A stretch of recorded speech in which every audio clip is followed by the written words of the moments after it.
so here it is walking into my, well, I guess my new fish room, right? It's just one tank. It's a friggin' mess, man. You can tell I'm working. I got my vacuum out here because it's kind of tight in that closet.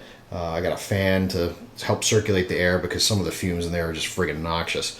I got some plumbing going on here. I have gone through and I did already dry fit all my plumbing and my runs to make sure that they're okay. And I glued up all my major assemblies. So I'm actually in the process this weekend and next weekend of putting all the plumbing together so I could get a dry run, a wet run going with just some fresh water in the tank to make sure everything's good. So let's step over this. I'll show you another thing I've got. So there's my assemblies right now. I'm using some Spa Flex to go to the pumps. My two pumps are over there. They'll be in the same spot that they are, but obviously one will be back here.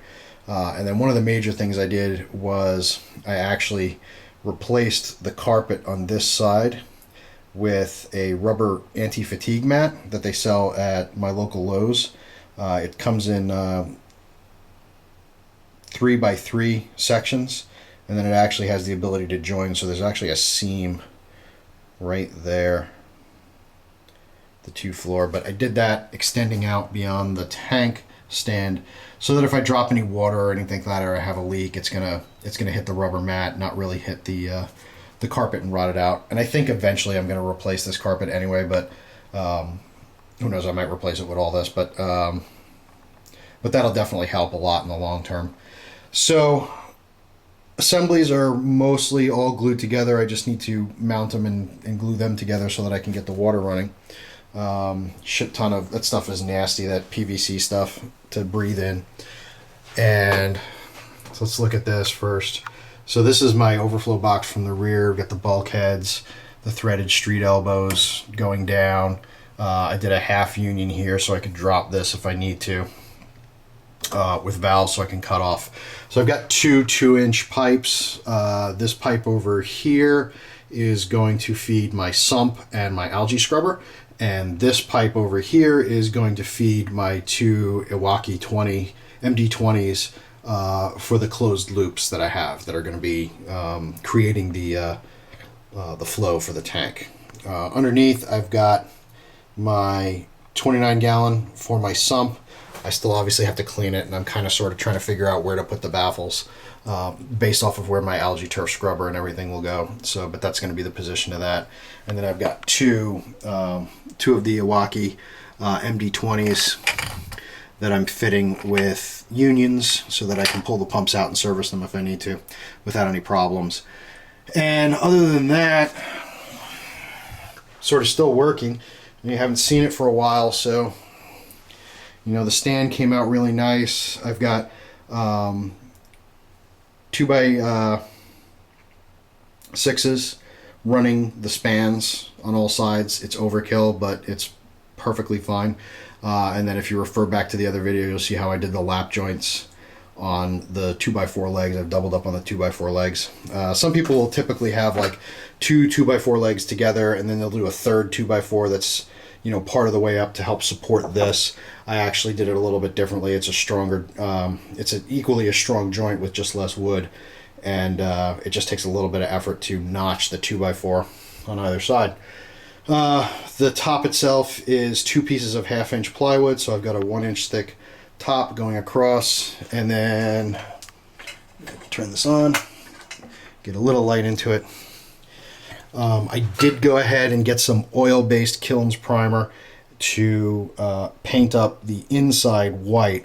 One of the biggest reasons why I did that was to protect the drywall, and the second biggest reason was just reflectivity. So when I have some lights in here, it maximizes how bright it is in here when you're working in here. So a lot of light will help. The other thing I did was, obviously I added an outlet up here that wasn't there before. So I've got some power up here. This is mainly going to be the power for the cabinet that will eventually go here. And this cabinet is going to house my RO, some of my controller equipment, and my hospital tank, as well as my RO reservoir. So that'll be in this area over here, right next to the tank. And then under the tank, I added another 6 outlets because you can never have too many outlets. It's probably the best advice I ever got, and it's probably, I still didn't add enough outlets, but this will do for now. And this will be the power that I get for all my other equipment, lights and things like that, either on timers or on a Reef controller when I eventually get the money for that. So that is it so far. What can I say? The plumbing is going to come along. I'll have another video coming up probably in 2 weeks with the water test going on. We'll fill her up, see if I can live up to my plumbing heritage as you know, as I put all this stuff together, see if I got any leaks, and we'll go from there. Totally, I can't wait to get this tank up and running, guys. I can't tell you. And then eventually we'll get to rock placement and sand, filling her up with salt water, and then just sitting back and waiting for her to cycle for 6 weeks. That'll be a killer. The other thing I haven't gotten yet, by the way, guys, is the light fixture. I am really sold on just 1 or 2 light fixtures. It's the ATI power modules or the Tech Sunlight Supply Tech light fixture. I'm probably going to go with the Sunlight Supply Tech light fixture because it's a hell of a lot cheaper. I don't need it.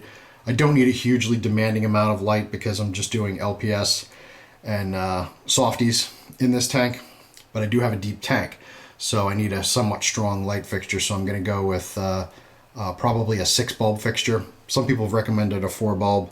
I'm going to go with the 6 just to have a little extra light if I want it. And that's about it for now. I don't think I missed anything. You know, comment, let me know.